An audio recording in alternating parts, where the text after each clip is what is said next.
Well, hello all. So, today I thought we'd talk about the weather some, because there's sure a lot of dry weather where I am here in San Francisco, California, where the humidities are in the single digits and my mouth is so dry it's hard to talk.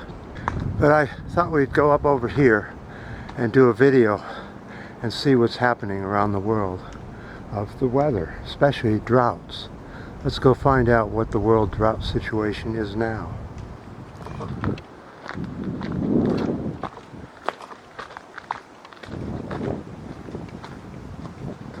Okay, let's look at the world drought monitors around the world. Let's start with let's start with Canada. We'll work down. Here's Canada's drought monitor map. As you can see, Canada hasn't changed much. They're a little bit better on the west coast of Canada, but the middle of Canada is still high and dry and full of terrible drought, which is where a lot of their food comes from, is in that area. Let's look at the U.S. drought monitor. This country is the worst in all the countries around the world as far as drought goes. As you can see, it's thick, and from the Canadian border down to the Mexican border, it is completely solid drought. And I don't see any rain in the forecast for the West Coast at all here in the U.S. 7 days is dry, and right now during November, December, and March we get most of our rains. Sometimes January can be rainy, but we haven't had a real rainy January in some time. Let's go down to Mexico and look at their drought monitor. Now this is one of the countries where the drought has improved greatly. As you can see, there's just light drought around the edges. Let's go over to the EU drought monitor map. Another country that has improved on their drought areas. As you can see, it's more around the edges and sort of in little blotches here and there. Let's go to Africa and look at their drought map. They also have had some improvements, mostly up north, but somewhat in the middle of the country their drought has waned. How about South America? Here's their drought. Very spotty, lots of improvement there. The drought in the U.S. could be broken and completely wiped off the map if we would get some Pacific storms in here, like 3 or 4 of them.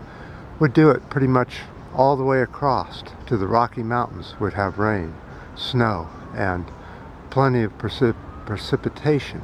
But one thing that California has done is put in lots of water reservoirs. They tend to put most of them in surface lakes that they dam up little rivers and creeks with. But they're starting to put in what's called cisterns, which are underground or above ground tanks full of water. These can really help a lot as well, mitigate a lot of the drought trouble. The more water you store, the less the drought is going to affect you people at all. In fact, in San Francisco, we only cut back about, just for a short time ago, we started to cut back on our water use. But if you go up north in Marin, you'll find that most lawns are still green and watered. In fact, most lawns in the Bay Area are still being watered, even though we're in a severe drought and not much rain coming from the storm belt. So there's your update for the drought monitor around the world. Good news for a lot of countries, bad news for a couple of countries, Canada and the US. Your comments on the last video was very good. Your ups, your downs, the new subscribers, and don't forget to comment on this video. How is the weather in your area? Are you experiencing severe weather of either rain or drought or heat or cool? What's your weather like around the world? And until next time.